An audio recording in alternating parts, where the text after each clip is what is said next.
Oke, kembali lagi bertemu dengan saya, mentor Anda ya. Kita akan belajar lagi ya. Hari ini adalah hari keempat Anda belajar. Oke. Mohon lebih serius lagi ya. Nah, kali ini kita akan masuk di pembelajaran, yaitu kita bedah buku dengan judul Omset Hexagon of Hexagon ya, menuju makmur finansial hingga passive income. Ini bukunya. Buku ini saya yang buat ya, saya rangkum menjadi satu buku, yaitu banyak mengenai edukasi finansial Bapak Ibu ya, terutama tujuan-tujuan Anda, kemudian bagaimana mindset kita jika kita ingin sukses. Kan kebanyakan orang itu pengen kaya. Kalau ditanya apa cita-citamu? Saya ingin kaya. Apa harapanmu? Saya ingin jadi orang yang hebat, yang kaya. Tetapi kaya itu kaya yang seberapa? Karena kaya itu kan relatif ya. Jadi dengan buku ini kita akan diajarkan untuk mengetahui keinginan kita dengan spesifik Bapak Ibu ya. Kemudian juga ada panduan bagaimana cara kita membagi waktu ya. Karena sukses itu butuh proses ya. Sedangkan kita hanya memiliki waktu 24 jam dalam sehari. Terus gimana dong kita bisa membaginya dengan baik ya. Oleh karena itu butuh yang namanya leverage ya. Leverage itu adalah daya ungkit, dimana misalkan kalau kita jalan kaki ke Malang itu butuh waktu misalkan 4 hari, tetapi kalau naik sepeda kita butuh waktu sekitar misalkan 9 jam. Kalau naik mobil kita butuh waktu 2 jam. Nah, sepeda itu adalah leverage, membuat kita lebih mudah, membuat kita lebih cepat. Terus kita harus lebih cerdas lagi mencari solusi atau leverage yang lebih tinggi lagi. Jadi nggak usah naik sepeda karena mobil lebih berleverage lagi ya. Kalau naik mobil kita bisa lebih cepat lagi, lebih ngirit waktu lagi. Nah, itulah leverage Bapak Ibu yang akan diajarkan.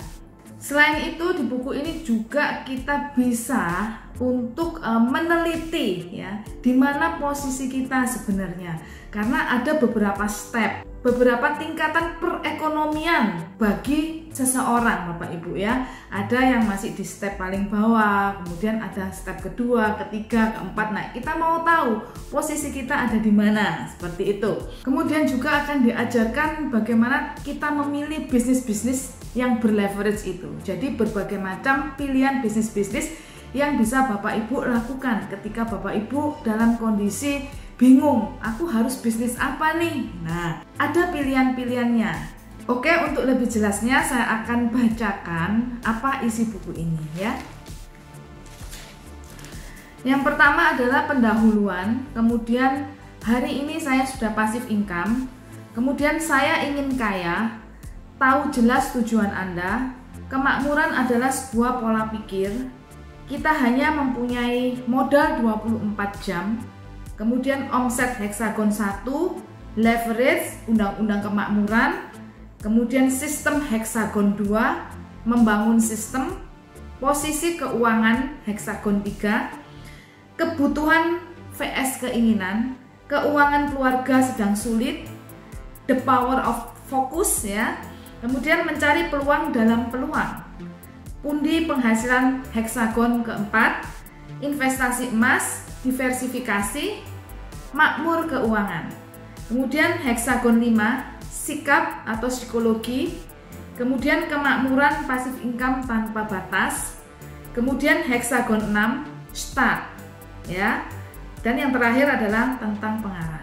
Baik, dalam pembelajaran omset hexagon ini saya ingin membacakan setiap lembar dari buku ini kemudian diulas ya. Langsung aja kita buka di lembar pertama ya. Judulnya adalah Saya Ingin Kaya. Jika Anda ingin kaya, Anda tidak salah.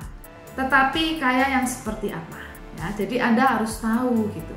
Anda mau kaya itu kayanya itu yang seperti apa? Karena kaya itu relatif ya. Mungkin bagi saya ini kaya, tetapi bagi orang lain belum tentu kaya, karena ada orang lain lagi yang lebih kaya lagi gitu ya. Jadi kita harus jelas, tahu dengan jelas keinginan kita. Ukurannya seperti apa? Kalau saya mau kaya, kayanya itu yang seberapa? Nah, seperti itu. Kemudian di sini dituliskan dalam konsep omset heksagon Anda akan diajarkan untuk pertama-tama tahu dengan jelas apa keinginan Anda, ya. Lanjut, di halaman kedua di sini dituliskan tahu dengan jelas tujuan Anda. Ketika seseorang ditanya, "Mengapa engkau ingin kaya dan ingin sukses?" Maka jawaban secara umum itu yang muncul itu adalah, "Aku ingin kaya agar aku ini bisa membeli apa saja yang aku inginkan." Ya. Kemudian, "Aku ingin sukses, aku ini ingin memiliki uang yang sebanyak-banyaknya." Nah, tentu jawabannya itu tidak salah, namun terlalu umum dan tidak spesifik. Bukankah Tuhan menciptakan kita dengan begitu spesifik, ya? Hingga saudara kembar sekalipun itu tidak mungkin memiliki kesamaan yang total, ya. Kemudian jika Tuhan menciptakan kita dengan begitu spesifik, alangkah baiknya jika kita menentukan kesuksesan kita, kekayaan kita itu juga dengan cara yang spesifik. Oke? Tentunya setiap orang punya ukuran masing-masing, ya. Antara satu orang dengan orang lain itu nggak sama gitu. Kekayaan yang dia image-kan, ya, yang dia citrakan itu seperti apa sih kekayaan itu, ya. Ada orang yang mungkin gajinya baru 4 juta, dia tentunya lebih kaya dari orang yang gajinya hanya 2 juta. Mungkin orang yang gajinya 2 juta itu mikir, wah orang itu sugih, orang itu kaya. Tetapi ya, yang merasakan, yang mendapatkan gaji 4 juta itu dia merasa belum kaya gitu ya. Sangat relatif sekali. Dan Anda bisa membuat sendiri secara spesifik, secara pribadi, ukuran nominalnya Anda sendiri. Saya mau kaya, saya menginginkan uang 1 miliar. Kalau uangku sudah 1 miliar, berarti saya ini kaya. Nah, Anda bisa menentukan sendiri berapa ukuran kaya bagi Anda, ya. Kemudian halaman selanjutnya adalah pola pikir kemakmuran hingga passive income. Saya akan bacakan. Kemakmuran adalah sebuah pola pikir, ya. Semua pikiran tentunya menimbulkan energi positif atau negatif. Demikian juga energi kemakmuran itu merupakan pikiran manusia. Pikiran dapat dikembangkan tanpa batas. Nah, di sini kan sering ada orang bilang ya, kalau bayangin aja kita nggak bisa, apalagi kita nerima yang aslinya. Orang bayarin aja itu kan nggak bayar, tinggal bayangin aja. Pikirkan saja hal-hal yang positif, hal-hal yang Anda inginkan. Seperti itu Bapak Ibu, ya. Kemudian kemakmuran adalah pikiran yang menimbulkan energi dan dapat dikembangkan jumlahnya. Jadi kita ini bisa berpikir tuh tanpa batas Bapak Ibu, ya. Apapun bisa kita pikirkan gitu ya.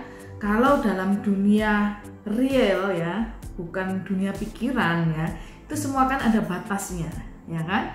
Kalau pikiran ini kita mau mikir apa aja, mau mikir sebanyak apapun, itu tidak ada batasnya dan tidak bayar, gratis Bapak Ibu, ya.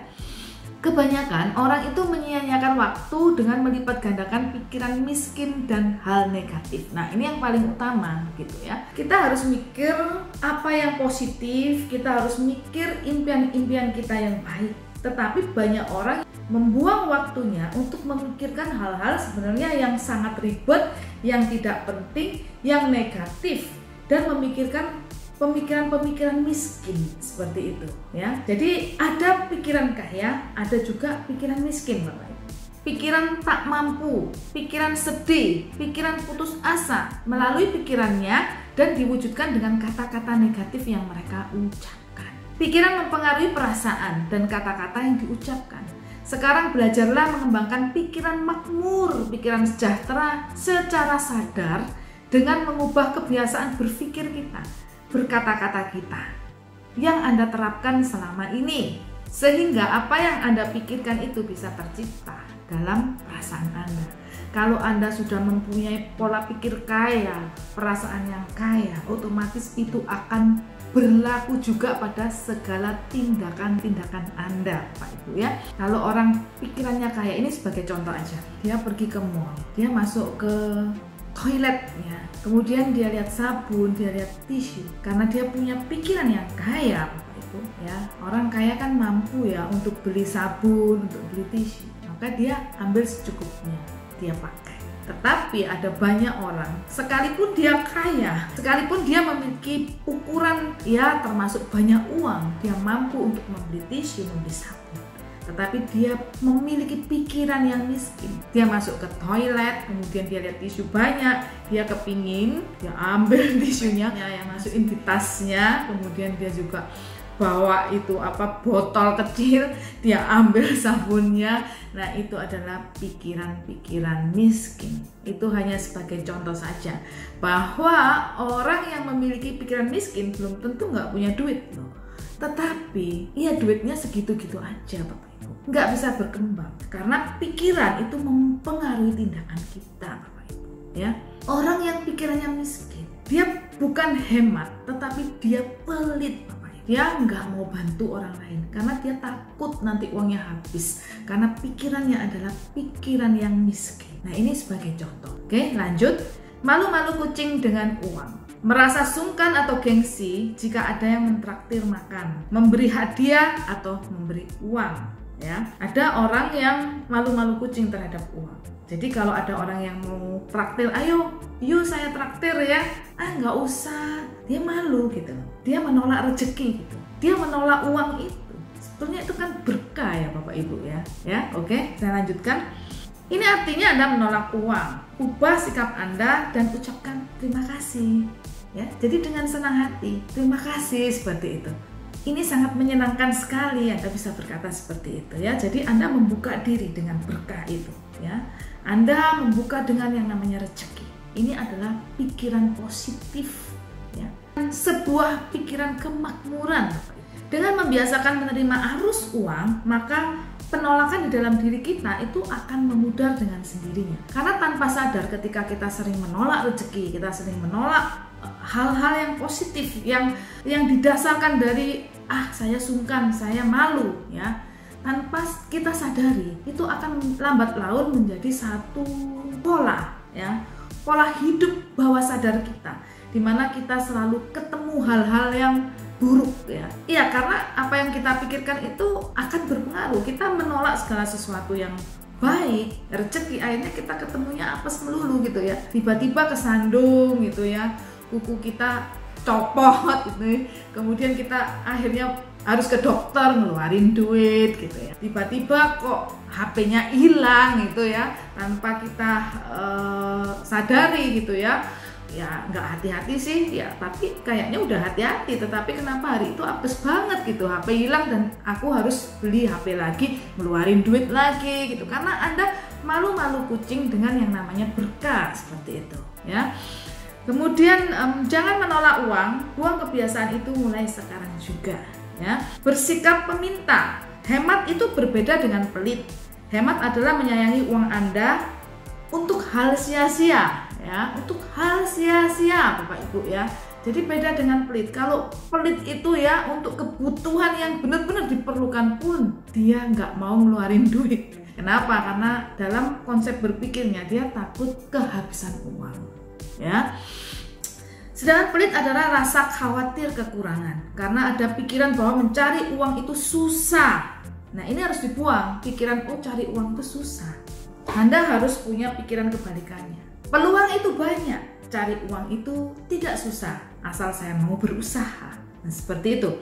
Kemudian sehingga jika habis maka akan kesulitan mendapatkannya lagi. Hal ini mendorong Anda untuk menjadi peminta ya, senengannya minta-minta, senengannya pinjem-pinjem duit terus ya, minta dibayarin, minta dibantuin, minta hadiah, minta gratisan, dan banyak minta-minta lainnya. Nah, itu harus dihentikan, karena itu adalah pikiran miskin Bapak Ibu.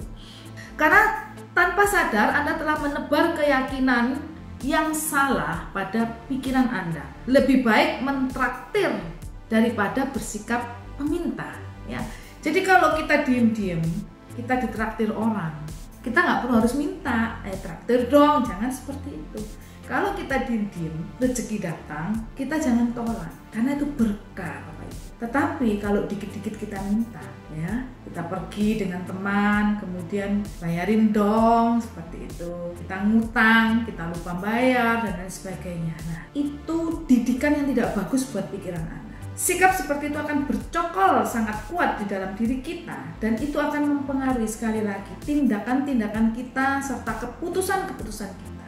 Tindakan dan keputusan yang salah akan berakibat kepada nasib yang salah juga, yang buruk, maksud saya seperti itu.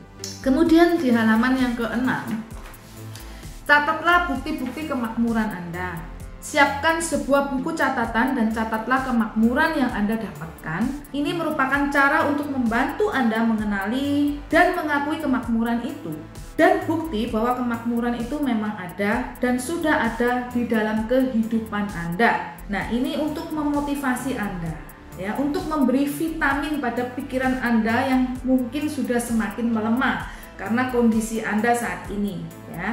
Jadi ini khusus bagi Anda yang saat ini merasa kekurangan, merasa butuh solusi finansial, merasa udah terlalu capek ya ngurusin pekerjaan tetapi masih serba kekurangan terus. Anda ingin bangkit dan Anda ingin berubah.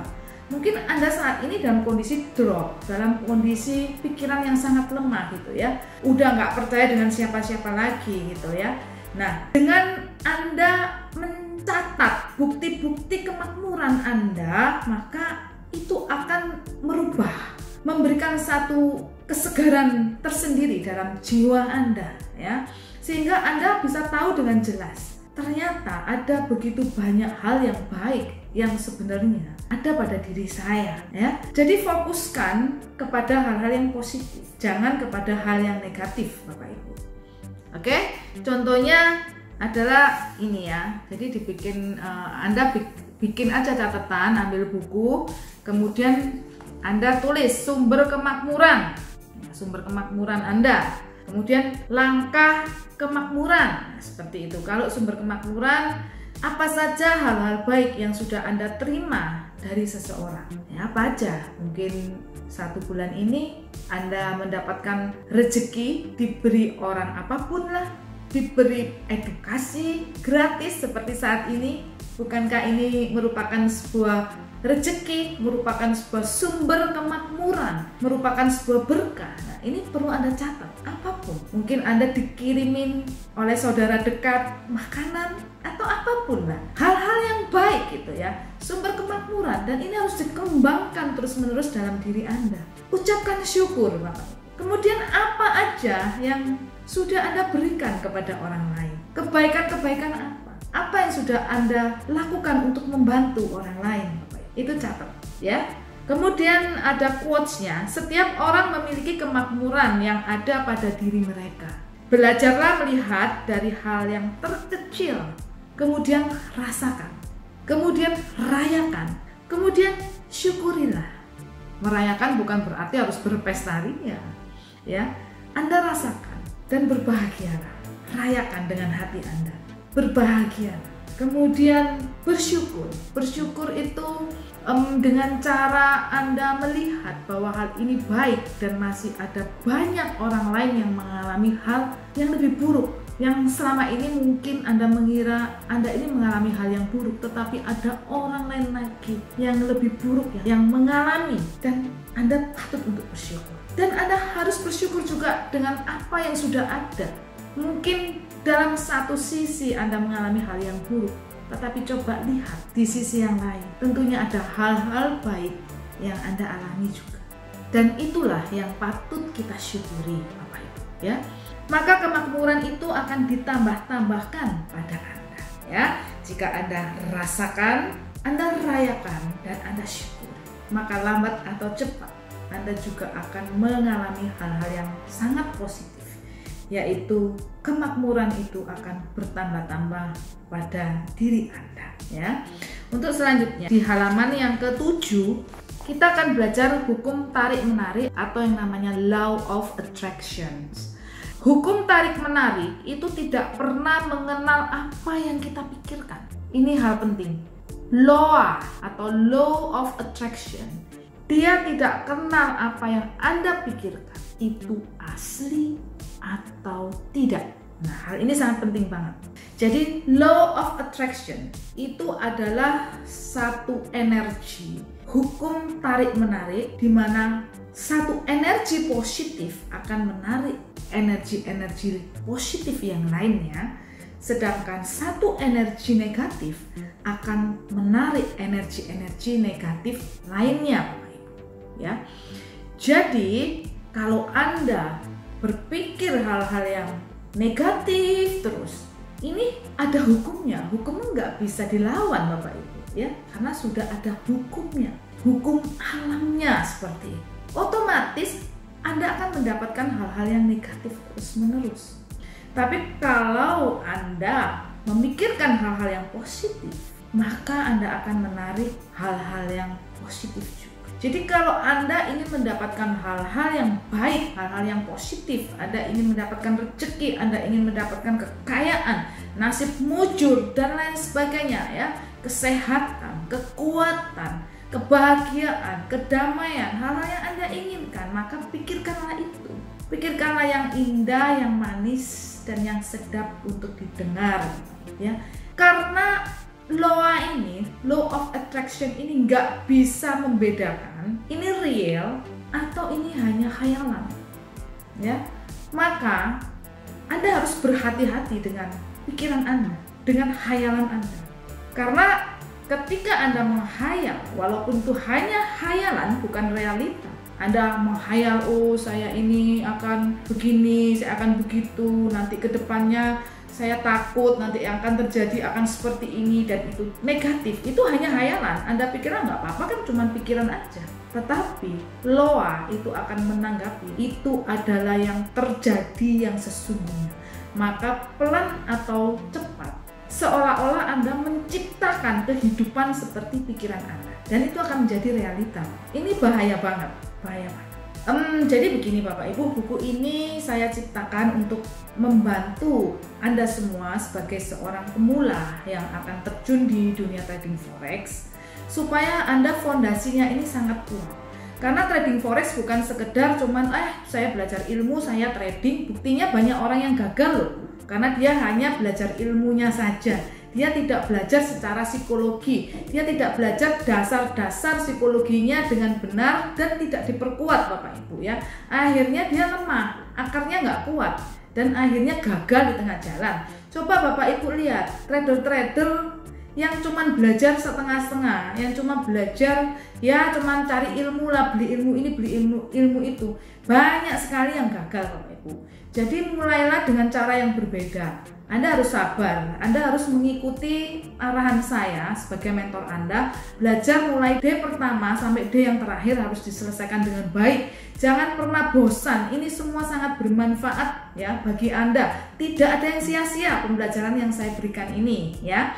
Jadi buku ini sangat bagus sekali Bapak Ibu, ya. Saya putus sebentar ini pembelajarannya supaya Anda lebih semangat lagi untuk mendengarkan edukasi dari saya ini. Oke. Nah, selanjutnya, misalkan Anda membayangkan atau berpikir saya kaya, saya punya mobil yang sangat bagus, maka hukum tarik-menarik menanggapinya dengan serius, walaupun Anda hanya iseng saja membayangkan, ya. Hal ini akan menimbulkan getaran kemakmuran. Getaran kemakmuran, keren banget Bapak Ibu, ya. Anda harus menggetarkan getaran kemakmuran itu selalu hidup dalam diri Anda, ya. Supaya apa? Kalau Anda terjun di dunia trading forex, bawaannya apa? Profit terus, bawaannya rezeki terus. Loh Bu, kan trading forex itu tergantung ilmunya Bu. Kalau ilmunya bagus, nggak usah getaran-getaran, kan pasti profit Bu. Belum tentu Bapak Ibu, semua tergantung dari rezeki kita Bapak Ibu, ya. Karena apa? Rezeki itu memegang peranan yang penting juga. Ada dua orang yang sama-sama belajar trading, ilmunya sama, strategi tradingnya jelas sama, modalnya sama, ya. Ketika mereka udah belajar bareng, terus mereka pisah, kemudian mereka trading sama-sama, hasilnya belum tentu sama. Perhatikan, hasilnya belum tentu sama. Contoh yang paling mudah aja, pada saat mau trading, yang satu mau pipis. Dia ke WC sebentar, dia balik kehilangan momen. Yang satu nggak kebelet pipis, pas yang satu pipis, momennya bagus, yang satu trading, tas, dapat profit deh. Nah, beda kan? Kenapa yang satunya kok pas momen bagus dia kebelet pipis? Jadi belum tentu gitu loh ya. Getaran kemakmuran itu dalam diri kita masing-masing. Semakin sering kita mengirim getaran itu, maka akan meningkatkan rasa makmur sejahtera di dalam kehidupan kita. Tugas kita sekarang adalah mempertahankan getaran itu selama dan sesering mungkin. Hebatnya, kita dengan mudah dapat melipat gandakan getaran kemakmuran itu sebanyak dan sebesar yang kita inginkan. Boleh jadi sebenarnya Anda ini sudah makmur ya sekarang, tetapi tidak menyadarinya, belum pernah membicarakannya atau belum pernah merayakannya, sehingga getaran positif menjadi lemah atau bahkan malah berubah menjadi getaran yang negatif. Oke, untuk lembar berikutnya judulnya adalah pikiran berperan berdampingan dengan tindakan. Kita manusia memiliki keterbatasan, namun pikiran ini adalah tanpa batas ya. Jadi omset heksagon ini pertama-tama diajarkan ini adalah mengenai pikiran ya. Jadi banyak mengenai pikiran agar pikiran kita ini diluruskan dulu, pola pikirnya ini dibenerin dulu sebelum Anda bertindak lebih jauh lagi. Karena kalau pikiran kita udah benar, maka tindakan-tindakan kita juga akan mengikuti, yaitu tindakan-tindakan yang benar, Bapak Ibu. Nah, ini isinya adalah kita hanya mempunyai modal 24 jam ya, tapi hampir 50% modal kita itu sudah terpakai hanya untuk bekerja ya. Kita mau lihat sekarang. Kalau kita bekerja, kita tentunya melakukan perjalanan. Nah, itu kurang lebih dalam satu hari itu sudah memakan waktu 10 jam. Kemudian Anda tidur kurang lebih 8 jam ya. Kemudian Anda makan, mandi, berdoa, sambil mungkin ngobrol, istirahat, itu sekitar 3 jam. Kemudian Anda juga melakukan hal-hal lain tentunya ya. Itu 3 jam Bapak Ibu ya. Apa sih hal-hal lain itu? Misalkan Anda belanja, belajar, kemudian melakukan pekerjaan-pekerjaan rumah ya. Misalkan kalau bapak-bapak mungkin ada lampu yang rusak dibenerin, atau membantu istrinya apa, cuci piring dan lain sebagainya. Juga kalau wanita ya pastinya mengurus anak, kemudian ada juga kegiatan dunia sosial, mungkin ketemu dengan teman atau mungkin olahraga gitu ya, dan lain-lain, kurang lebih 3 jam. Oke. Nah, di sini dipertanyakan, untuk apa sih kita bekerja ya? Yang pertama adalah untuk memenuhi kehidupan kita sehari-hari. Yang kedua adalah memenuhi kebutuhan dan kesenangan kita.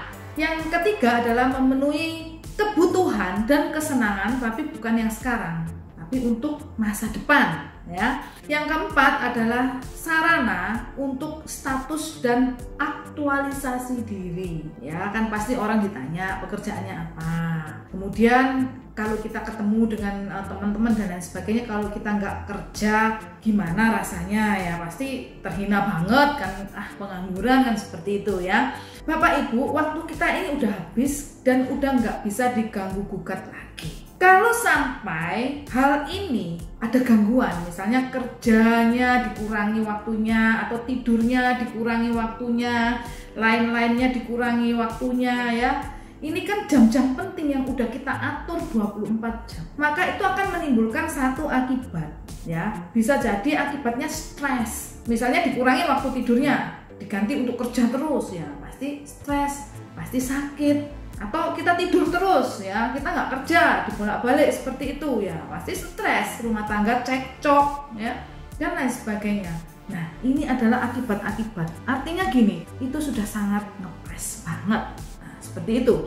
Kemudian di halaman 11, judulnya adalah pola pikir kemakmuran dan teknologi percepatan kemakmuran. Dengan keterbatasan waktu kita bekerja untuk mencari uang, untuk tujuan kemakmuran finansial, maka terbatas juga finansial yang kita dapatkan, Bapak Ibu. Jika pikiran terbuka untuk menerima percepatan finansial yang disuguhkan oleh teknologi masa kini, maka kemakmuran finansial itu bisa menjadi nyata dan lebih cepat. Suguhan teknologi masa kini sama dengan traktiran makan malam, all you can eat, ya, dari seorang teman. Anda bisa memilih menu sesuka hati, makan makanan sebanyak yang Anda mau, dan itu jangan ditolak karena kemakmuran sedang disuguhkan pada Anda. Pilih menu kali ini di suasana makan malam yang hangat dan pilihlah yang terlesat, Bapak Ibu. Inilah hadiah terbesar, inilah hadiah istimewa. Di saat keterbatasan waktu menjadi problem bagi Anda untuk mendapatkan income tambahan, maka hadirlah teknologi percepatan finansial, itulah yang menjadi solusi bagi Anda. Jadi begini loh Bapak Ibu ya, Anda udah kerja, waktu udah nggak bisa diganggu-gugat lagi. Anda sudah menerima jatahnya, terutama saat ini kita berbicara mengenai finansial. Ya kan semuanya pengen trading forex, pengen dapat duit, pengen jadi kaya. Kita berbicara mengenai uang. Nah, uang itu udah terjata. Apalagi kalau orang itu misalkan kerjanya di kantor ya, bukan berbisnis sendiri, dan dia setiap bulan menerima gajinya gaji tetap. Ya, udah terjata. Anggap aja gajinya 10 juta. Terus gimana dong dengan 10 juta ini? Apakah dia harus hidup dengan 10 juta terus-menerus dengan kondisi monoton seperti ini? Ya, nabung seperti itu aja ya kalau bisa nabung. Kalau justru 10 juta ini nggak cukup karena untuk kebutuhan anak-anak, untuk masa depan, kebutuhan sangat banyak sekali ya dalam sebuah rumah tangga. Terus gimana? Masa ngurangin waktu tidur kita, kerja tambahan, atau mengurangi waktu santai kita dengan keluarga? Iya, nggak apa-apa sih itu, tapi kalau nggak terus-menerus, mungkin untuk dalam jangka waktu sementara saja, itu bisa Anda lakukan. Tapi kalau Anda lakukan terus-menerus selamanya, maka itu akan mengganggu. Seperti tadi saya katakan, bisa stres dan lain sebagainya. Ya, tidak stabil akhirnya. Rumah tangga jadi cekcok, kan banyak banget kan suami yang sampai nggak pulang, kerja di luar kota, berlarut-larut, akhirnya rumah tangganya hancur seperti itu. Gimana dong? Nah, ini sekarang sudah ada teknologi yang maju, Bapak, yang disuguhkan kepada kita. Jadi dengan teknologi yang maju ini, kita itu seperti kayak diundang makan malam. Ayo makan malam, all you can eat. Kita terima undangan itu dengan senang hati, kemudian kita mau makan. Kita ini sampai bingung. Menunya itu banyak banget macam-macam. Itu yang disuguhkan kepada kita. Saat ini, kita jangan menutup mata. Kita buka mata, ternyata ada begitu banyak peluang bagi kita. Dengan teknologi yang semakin maju ini, tanpa harus terlalu mengganggu jam-jam yang sudah tersetting dengan baik ini, tidak perlu diganggu-gugat karena teknologi ini sudah maju. Pilihlah menu yang Anda sukai, pilihlah makanan yang terlesat, pilihlah bisnis pekerjaan yang Anda mau. Itu ada banyak peluang yang tersedia sekarang di dunia yang semakin modern ini. Oke, kemudian di halaman 12, judulnya dibutuhkan percepatan finansial untuk sesegera mungkin mencapai makmur sampai passive income. Kemakmuran pertama saya namakan heksagon 1. Ya, kenapa heksagon? Karena di sini gambarnya adalah gambar heksagon ya, segi 6, 1, 2, 3, 4, 5, 6. Nah, kalau berbicara mengenai kemakmuran Bapak Ibu, kita harus mengseimbangkan. Karena kalau kemakmuran ini hanya salah satu saja dari keenamnya ini, itu tidak seimbang dan akan mengganggu kestabilan kita dan akan menimbulkan juga yang namanya stres karena tidak seimbang. Jadi ada 6 kemakmuran yang harus kita bangun secara seimbang Bapak Ibu. Di sini dijelaskan, yaitu yang pertama adalah makmur keuangan, makmur keluarga. Ini sangat berhubungan banget. Karena apa? Karena kita pengen keluarga kita makmur, tapi kalau keuangannya nggak makmur, ya keluarganya nggak makmur, nggak bahagia, bisa cekcok terus. Kemudian yang ketiga adalah makmur spiritual Bapak Ibu, ya, secara rohani gitu. Hubungan kita dengan Sang Pencipta itu juga harus ada hubungan yang makmur, hubungan yang baik. Jadi makmur itu bukan hanya sekedar uang. Kalau hubungan kita, kemakmuran kita dengan Tuhan tidak baik, kita bisa saja makmur keuangan, tetapi keuangan ini kita dapatkan dengan cara yang salah, dengan cara yang tidak halal, karena kita tidak takut dengan Sang Pencipta ini, ya. Akhirnya juga akan terjadi ketidakseimbangan dalam kemakmuran keluarga juga. Misalkan kalau sampai kita melakukan hal-hal yang tidak bagus, akhirnya kita bersalah, kemudian kita harus menerima hukuman dan mengganggu keadaan di rumah tangga kita juga, membuat keluarga kita jadi susah, anak-anak susah, suami istri susah, seperti itu. Kemudian yang keempat adalah makmur sosial. Makmur sosial itu dimana kita ini sebagai makhluk sosial, kita ini tidak hidup individu, Bapak Ibu, ya. Kalau kita mempunyai teman untuk berbagi, kita mempunyai satu komunitas untuk kita bisa melepaskan satu kepenatan atau kejenuhan sebagai satu hiburan, ya, kebahagiaan kita dalam bersosial. Nah, ini akan sangat seimbang sekali. Kemudian ada hal lagi yang kelima, yaitu makmur waktu, ya, dimana kita bisa membagi waktu dengan baik dan justru kita memiliki selisih waktu yang sangat banyak untuk kita bisa gunakan lebih menikmati hidup lagi, karena memang hidup hanya sekali. Jadi kalau kita hidup, sebaiknya kita hidup itu dengan bahagia bersama dengan orang-orang yang kita cintai. Ada waktu-waktu khusus untuk kita merajut kebahagiaan itu bersama dengan mereka, ya. Nah, kalau kita nggak punya makmur waktu, ya 24 jam itu habis seperti yang tadi saya katakan. Kemudian yang keenam adalah makmur kesehatan, dan ini yang sangat penting gitu. Semuanya saling berkaitan. Kita tidak sehat, kita nggak bisa kerja, nggak bisa cari duit. Kita nggak punya duit, kita juga keluarganya nggak akan bahagia, ya. Seperti itu. Jadi saling berhubungan, Bapak Ibu. Dalam heksagon pertama ini, satu ini, ada 6 hal kemakmuran yang harus kita bangun secara seimbang. Saya ulang lagi, yaitu makmur keuangan, makmur keluarga, makmur spiritual, makmur sosial, makmur waktu, dan makmur kesehatan. Oke, sekarang kita akan bahas pola pikir kemakmuran dan teknologi percepatan kemakmuran. Anda harus garis bawahi, yaitu teknologi percepatan kemakmuran. Semua orang bisa aja bilang, saya bisa makmur, buktinya saya sudah makmur saat ini. Orang tua kita juga mungkin sudah menjadi orang kaya lama, tapi coba kita mau tanya, ya, sudah berapa lama dia kaya, lalu bagaimana cara merintisnya? Mungkin dia kaya udah puluhan tahun, tapi dia ngerintisnya juga puluhan tahun. Mungkin dimulai dari usia masih muda, ya, umur 16 sudah kerja keras, ya, nggak pakai sekolah, tapi kerja keras, ya, dengan tenaganya. Wah, dia terus-menerus memperjuangkan hidupnya. 20 tahun kemudian, 30 tahun kemudian dia baru menerima hasilnya. Saya bacakan. Kebahagiaan sejati adalah ketika kita mengalami kemakmuran secara menyeluruh. Banyak tantangan ketidakseimbangan yang sering ditawarkan pada kita itu tanpa sadar. Ini adalah keputusan orang yang sangat sinis akan kehidupan. Sehingga muncullah kata-kata penghiburan yang secara tidak sadar kita maklumi dan kita aminkan.